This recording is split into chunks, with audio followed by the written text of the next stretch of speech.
Hola, ¿cómo están? Bienvenidos a otro episodio de Café con Sabor a Catarsis. Espero estén muy bien. El día de hoy vamos a tratar un tema y es sentirse fuera del lugar. Vamos a manejar este tema dentro de nuestras perspectivas y también desde nuestras experiencias. Recuerden que no somos expertos de nada. Todo lo que vamos a hablar es sobre lo que nosotras hemos vivido y sobre cómo nosotras pensamos. Entonces, ¿estamos preparados? Bienvenidos a una tarde de café.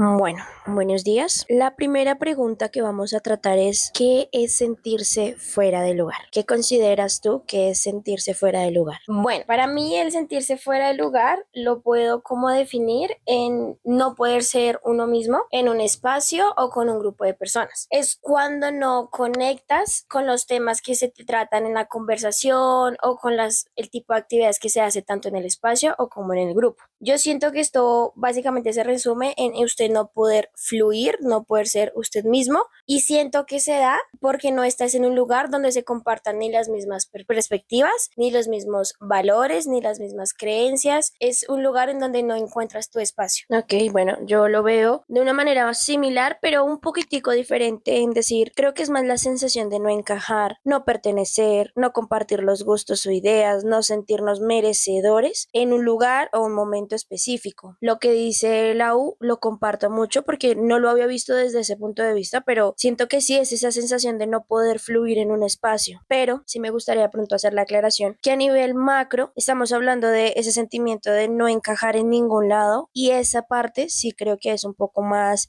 peligrosa, por llamarlo de esa manera, ya que estaría afectando nuestra salud mental y pues nuestra salud emocional, que pues ahí es donde nosotros consideramos que pues un profesional sí debe intervenir, porque está viendo encajar en ciertos espacios, pero sentir que no encajas en ningún lado, eso ya es diferente. Yo voy a continuar con la siguiente pregunta, que sería, ¿en qué momentos te has sentido fuera de lugar? Yo considero que los momentos de fuera de lugar pueden ser muchos, creo que todos en algún momento lo hemos vivido, creo que hemos sentido esa sensación de no encajar, de no fluir, pero yo digo que tengo momentos específicos, tengo 4 momentos específicos y uno que realmente fue muy importante para mí. Uno específico fue cuando entré a un colegio distrital. Yo venía de una crianza en colegios privados y ese choque, creo que si alguno lo ha vivido, nos afecta, o sea, eso es algo impactante para cada uno de nosotros por la cantidad de estudiantes, por la diferencia que hay entre la gente, cosas tan simples como que tú llevabas lonchera al colegio privado, pero aquí no, entonces te robaban las onces. O sea, son experiencias que tú dices, yo qué carajos hago aquí. Y afrontarlas, uff,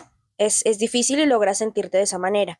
Otro momento fue cuando entré a la Universidad Nacional. Yo siempre me consideré muy inteligente, pero llegué a un lugar de genios y sentí que yo no era tan genio. Y dije, ¿y ahora qué carajo? Se supone que tengo que responder por una carrera que no siento que me dé, porque todos hacían unos aportes absurdos, o sea, eran increíbles. Y yo decía, ¿yo qué carajos voy a opinar? Creo que más de uno al momento de pasar a la universidad se ha sentido de esa manera. Otro momento fue cuando conocí a la familia de un novio que yo tuve. Ellos eran una familia de mucho de vida de campo, entonces de cosechar sus alimentos, de recolectarlos, de cocinarlos. Y en una reunión familiar fue como las mujeres a la cocina. Yo no soy de cocina. O sea, yo me sentí súper fuera de lugar porque fue como, no, ve y recolecta las habichuelas, no sé qué. Yo decía, ¿qué? ¿De dónde la recolecto? ¿Dónde está esa cosa? O sea, no entiendo. Y me miraban como, ay, no, esta niña sí es como tonta. Y yo, no, no soy tonta, solo yo no sé cocinar, yo no sé, o sea, yo no sirvo para ese mundo. Ahí me sentí súper fuera de lugar porque se supone que tú intentas como caerle bien a la familia. Y pues la familia me miraron como, ay, pobrecita, no sabe ni dónde cosechar las habichuelas. Y yo, ay, no, lo siento. Entonces se rieron de mí, sí fue incómodo, pero pues ya, lo sobrellevé. El otro fue cuando trabajé en Curazao. Yo fui a trabajar allá, pues es otro país, es otra isla, un contexto completamente diferente. La gente no habla tu idioma y está rodeada de personas que están hablando, pero tú no entiendes nada. Es una sensación horrible, es una sensación muy de estoy fuera de lugar, o sea, no estoy donde pertenezco, no escucho, no entiendo, no hablo, no puedo participar en absolutamente nada de lo que pasa a mi alrededor. Es una situación también muy incómoda, y creo que la más relevante, ya como terminando mis momentos vividos, fue cuando pues yo tuve cáncer, creo que se los mencioné la vez pasada. Salir a la calle y convivir en tu día a día estando calva. Era sentir sí, tú eres diferente y es visible. es muy notorio porque es calva completamente, es también sin cejas, sin pestañas y a la gente eso le parece muy extraño, muy fuera de lugar. Me sentía súper fuera de lugar, pero no sé, siento que en esa etapa de mi vida tenía como unas herramientas diferentes para afrontarlo. No, y que digamos, eso es algo que aunque la gente intentara, no sé, disimular, ¿no? Las caras, las miradas, algunos como de con miedito, otros como con pesar, otros se incomodan por el simple hecho de que usted es diferente. No, y que o sea, la gente no puede, lo que tú dices, disimularlo, o sea, es que No. eran tan obvios, o sea, era esa cara más que todo, era, casi siempre era la cara de, o pesar, de los adultos era más una cara de pesar, como, ay, pobrecita ella, yo decía, uy, ¿cuál pobrecita? A mí me daba mucha rabia, mucho tiempo tuve mucha rabia con la gente, es un proceso que ya sané,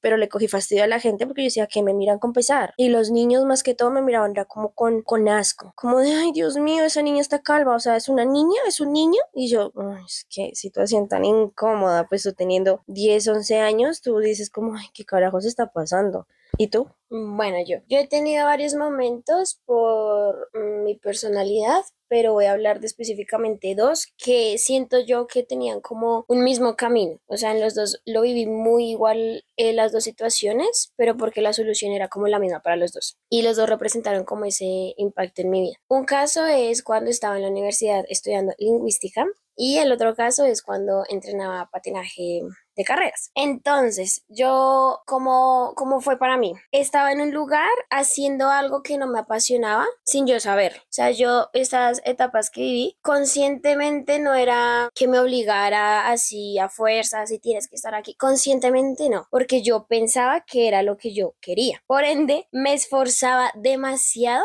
pero aunque yo me esforzara, nunca me sentía o sea, capaz, nunca me dejé sentir incómoda. Realmente ella siempre fue muy disciplinada. O sea, el patinaje nosotras lo practicábamos juntos y ella era la más disciplinada a obligarse a cumplir con las jornadas, los entrenamientos, las correcciones. Era una cosa que yo decía, pues yo creo que esto sí es lo que le apasiona porque era supremamente dedicada. Exacto, entonces creo que a pesar de que yo me esforzaba tanto, y creo que ese es el detrás de que yo me esforzara tanto, dentro de todo era como quitarme esa sensación de estar incómoda, de estar insegura, de ser insuficiente, como que necesitaba hacer más, necesitaba cerciorarme que todo lo estaba haciendo bien, de que si hacía bien las cosas iba a haber un resultado, pero era como todo muy metódico. Y también me pasaba que yo sabía y sentía que yo no compartía esa misma pasión que los demás, es decir, en el patinaje sí me gustaba y yo estoy muy agradecida con el patinaje porque me enseñó un montón de cosas, pero cuando estábamos en ciertas conversaciones yo no sentía como ese ardor con el que otros hablan de incompetencias o mis objetivos.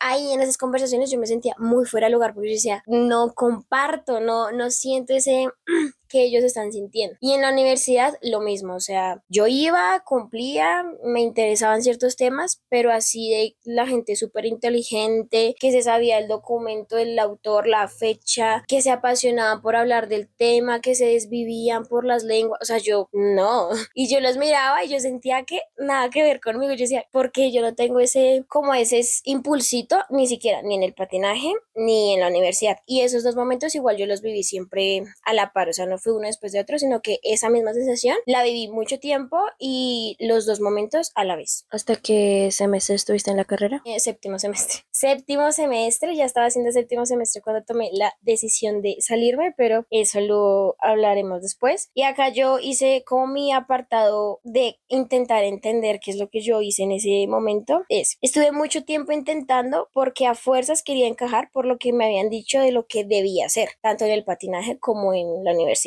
Y porque era el único espacio que sentía que era mío, aunque a la vez me hiciera mal. Entonces yo sentía que era algo mío, mi carrera por fin va a tener mi esfuerzo y cuando tenga el título. Y en el patinaje, no sé, digamos por las medallas o por el reconocimiento del esfuerzo, decir tanto esfuerzo es algo mío, es mi espacio. Sin embargo, no eran espacios míos, eran espacios que por la sociedad o por los contextos que yo he tenido, por como las influencias que yo permitía en mi vida, me hice creer que era algo que yo quería, pero realmente no. Aún así, Laura antes de retirarse como profesional, llamémoslo así, en el patinaje, en su último evento ella por fin ganó una medalla en fondo, que era la prueba que tanto queríamos. O sea, eso fue curioso porque yo me demoré mucho como en ver el avance y cuando ya por fin fui cogiendo forma o tomando el camino que yo quería, fue donde peor me sentía a nivel emocional y psicológico. Y aunque todo el mundo decía como, sí, ya, por fin, ya pasaste esta meta, ahora la siguiente, y ya como que se me veía un avance más, o sea, diferente, era cuando yo más desconectada me empecé a sentir y menos ganas empecé a sentir y empecé a tener más mis crisis. Sí, porque supuestamente, o sea, ya después de esa competencia, cuando ella ganó, nosotros nos proyectábamos, bueno, las dos patinábamos, ¿no? Pero pues ese sí era mi pasión.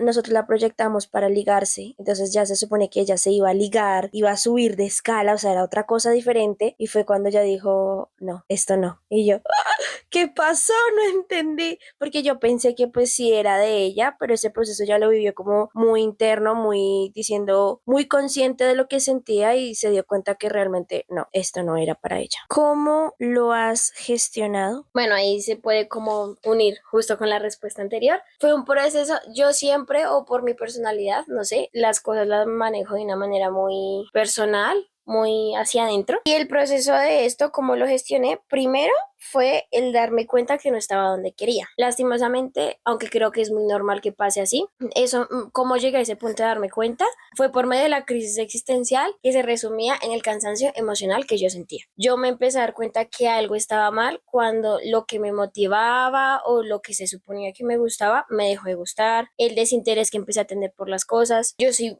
muy disciplinada y como muy comprometida, ese compromiso se fue, ya como que la motivación, todo, y el ánimo con el que yo hacía las cosas y me empecé a sentir súper perdida, o sea, yo dije, algo me está pasando y no sé qué me está pasando. Cuando empecé a sentirme rara, fue que me tocó decir como, bueno, ¿qué pasó? Entonces tuve que hacer como la introspección de, yo siempre escribo lo que siento, bueno, intento como tener métodos para saber qué es lo que, descifrar lo que siento y pues por medio de ese cansancio emocional fue que como que me cuestioné hasta llegar a la respuesta de decir, no estoy donde quiero estar. Luego me tocó fue aceptar y confrontar la realidad de que me había obligado a estar en espacios donde no quería. Obviamente cuando yo me di cuenta fue una especie de rabia, pero tuve que, o sea, en ese punto tuve que ser demasiado empática, decir, ya tengo una carga emocional ni la hijo de madre, no me estoy sintiendo bien, no puedo ponerme a ser mi propia enemiga. Fue algo que yo pensé que quería, me dejé influenciar un montón, pues por mi gente cercana, que nunca lo hicieron con malicia, obviamente, pero no tuve como esa determinación de decir, no, esto es lo que yo quiero de verdad. Entonces creo que fue el decir, bueno, sí, o sea, dejé que pasara, no tuve control en esa etapa de mi vida, pero no voy a ser como mi mayor juez, sino que lo acepto, lo reconozco y ya voy a tomar el control. Entonces fue como decir, como, sí tener ese hecho que decir,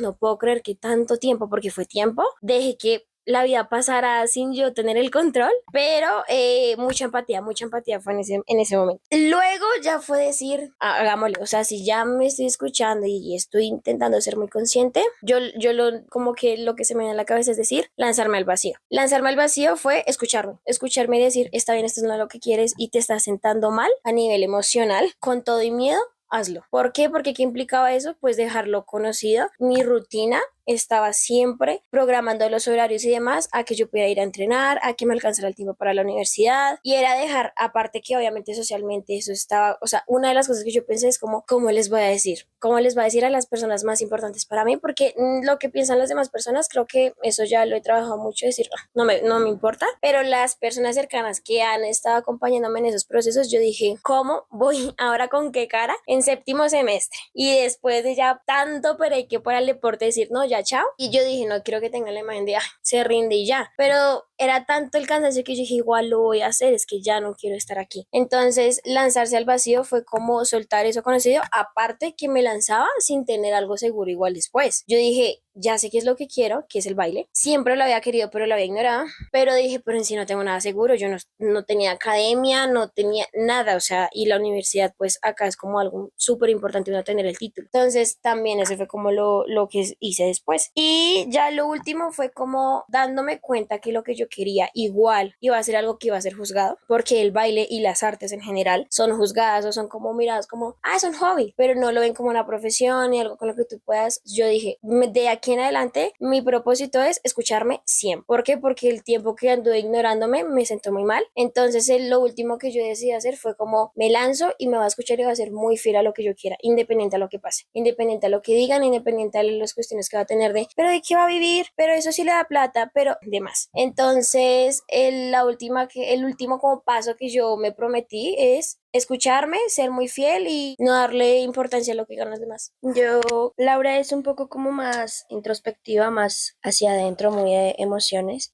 Mi forma o mis estrategias son un poco más como racionales. Entonces, digamos que yo soy más de evaluar la situación. Entonces, digamos, estoy en un escenario incómodo, en un escenario donde me siento fuera de lugar y yo evalúo la situación. Si hay algo de ese espacio que yo pueda adoptar en mi vida, en mi personalidad, en mi ser, que realmente me aporte. Por ejemplo, estando en Curazao yo decía, ok, no entiendo nada, me siento fuera de lugar, pero la idea no es, bueno, ya, chao, me voy. No, yo dije, ok, yo puedo aprender el idioma, vamos a esforzarnos por aprender lo que era el papiamento, el inglés, pues el holandés no me daba tanto, pero yo decía, al menos el papiamento del inglés, y empiezo a entenderlo, empiezo a adoptarlo y empiezo a sentirme menos fuera de lugar. También mirar si esto que me hace diferente, por ejemplo, en el tema del cáncer, en el tema de estar calva, me gusta. Y yo decía, bueno, no me gusta estar calva. Obviamente no me gusta estar calva. ¿Lo puedo cambiar? No. Yo ahorita es algo que no puedo modificar. Es algo que está pasando. Intenté un tiempo usar una peluca, pero era un poquito aún más traumático. Imagínense la escena. Tú vas por la calle, ves a una niña normal,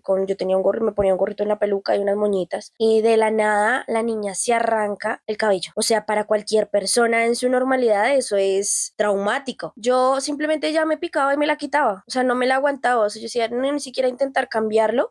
Me gusta, creo que disfruto más cuando intenté forzarme la peluca y me di cuenta que no me era como que me fastidiaba más. Yo dije, ya, me acepto, es un episodio de mi vida, es algo que tengo que pasar y empecé a verlo como algo divertido. Me gusta cómo me veo calva, a pesar de estar calva, me veo muy bonita. Esto es una huella de que soy fuerte, soy diferente, soy más. Sí, eso me hacía sentir más, llamémoslo así, pero por la forma en la que decidí verlo, decidí amar la situación en la que estaba, que al principio obviamente a todo el mundo le cueste, que uno es muy vanidoso y la estética es muy valiosa en el mundo, llamémoslo de esa manera, pero fue empezar a sentirme un poco más cómoda. Digamos, algo muy simbólico que hizo mi papá que me ayudó a hacerlo llevadero fue que cuando yo me calvié, mi papá también se calvió. Entonces, pues nos decíamos como apodos de recocha, él me decía huevito, que pues para la gente normal diría como, ay no, la vas a traumar, no. Yo lo vi fue como, ese es nuestro juego. Y él, yo le decía mamoncillo chupado. Entonces teníamos como algo muy nuestro que me ayudó como a sobrellevar el estar calva como niña, como mujer, en una sociedad que eso es súper tormentoso, además de que solo tener cáncer ya es tormentoso. Digamos, en la situación que me expuse con lo de la familia de mi pareja, simplemente yo dije, este no es mi espacio, este no es mi lugar y no lo quiero para mi vida. Entonces simplemente me retiré de ese lugar, me retiré de ese espacio. O sea, ahí es donde yo les digo, hay que evaluar, vale la pena exponerme, hacer terapia de choque y forzarme a mejorar, a aprender, a vivirlo, o lo mejor que puedo hacer es retirarme, digamos como hizo Lau. Lau no lo evaluó, lo analizó, se evaluó a sí misma su sentir y dijo, no, yo me retiro de esta situación porque es demasiado. O sea, es que yo creo que van a haber muchas situaciones en las que uno se sienta fuera de lugar y no todo se trata de dejar tiradas las cosas, sino lo que usted dice creo que es uno tener su introspección, obviamente uno tiene que tener como esa conciencia de uno mismo, pero de mirar qué es lo que quiero para mi vida y para mi salud emocional. Siento que el punto está en cuando usted a nivel emocional o bueno, en cuestión de salud en general, porque a veces físicamente se nota que está bien y que está mal, porque obviamente van a haber cosas que usted va a ser incómodo de vivir y no le van a gustar vivirlas, pero es en pro de algo que usted quiere o su objetivo. Y uno dice, paso este trago amargo y lo hago, pero yo hablo también de la parte de cuando ni siquiera es algo que a usted le sienta bien y se mete con su salud. Ahí es esa yo sigo, si usted ahí se va y cambia de plan. Ujú. Digamos, otra es solo, pues lo que les mencionaba, suelo valorar como mi individualidad con esa particularidad. También otra herramienta que suelo hacer es generalizar la sensación. Es decir, en la universidad a mí me sirvió muchísimo generalizar la sensación porque pues yo decía, no, todos son genios, todos son, pero empecé a darme cuenta que más de uno se sentía así, más de uno se sentía fuera de lugar. Yo simplemente la universidad digamos que sí me obligué o me forcé. Igual la carrera en sí me gusta, yo estudié trabajo social, pero no contaba con las habilidades para enfrentarla. Digamos, mi fuerte en el colegio fue las matemáticas, la química, la física. Mi carrera era sociales, español, escritura, lectura, entonces era bastante complicado el tema. Dios quiera no pase y es un caso hipotético y demás, pero sí me surge la pregunta. Si en esos momentos de su vida usted volviera a quedar calva, por X o Y motivo, no pensemos en el cáncer, pero que quede calva, sin cejas, sin pestañas, totalmente calva. Porque, o sea, usted chiquitica tenía una personalidad súper, yo creo que gracias a mi papá, muy segura de usted y lo que usted dice, y los chistes y demás. Pero ahorita en esta etapa de su vida, con las personas que usted tiene cerca, con su nueva personalidad que obviamente ha cambiado a lo largo de los años, ¿cómo cree que lo enfrentaría? ¿Cómo cree que sería su manera? ¿Usaría pelucas? ¿No usaría pelucas? ¿Saldría así de una vez a la calle? ¿Qué siente usted a esta etapa? Fue madre. Bueno, sí, es una pregunta que me pone a pensar muchísimo porque pues ya soy una mujercita de 26 años. Uno tiene cierto apego al cabello después de un tiempo. Obviamente creo que sí pasaría ese momento crítico de llorar, de llorarlo, llorar mi cabello, llorar mi cara, llamémoslo así, porque pues uno digamos que se apega a esa belleza, uno le coge mucho amor a esa situación, a uno como se ve ante el espejo y yo me siento muy linda como soy ahorita. Sería como pasar ese duelo, pero creo que al final decidiría no pelucas, cabeza libre, amaría esa autenticidad de lo diferente. Diría como, ok, ¿cómo lo vamos a resaltar? ¿Cómo hago que me sienta cómoda con esto? Yo, digamos, ahorita soy muy fan de los maquillajes. Creo que exageraría en el maquillaje, haciéndome sentir y resaltar aún más, pero de una manera que yo diga, así sí quiero resaltar. No quiero resaltar porque, ay, esta calva pobrecita, no, sino quiero resaltar por la belleza de los maquillajes que puedo hacer en una persona que está calva, por decirlo de esa manera. Que los aretes, cambiaría muchísimas cosas en cuanto al estilo, intentándome hacer sentir cómoda con lo que estoy viviendo. Porque donde yo me deje apagar, me hundo. Y por último, ¿qué consejo le darías a una persona que está viviendo? Bueno, yo ahí quiero hacer un paréntesis. Lo aclaro porque igual mi respuesta tiene que ver con esto.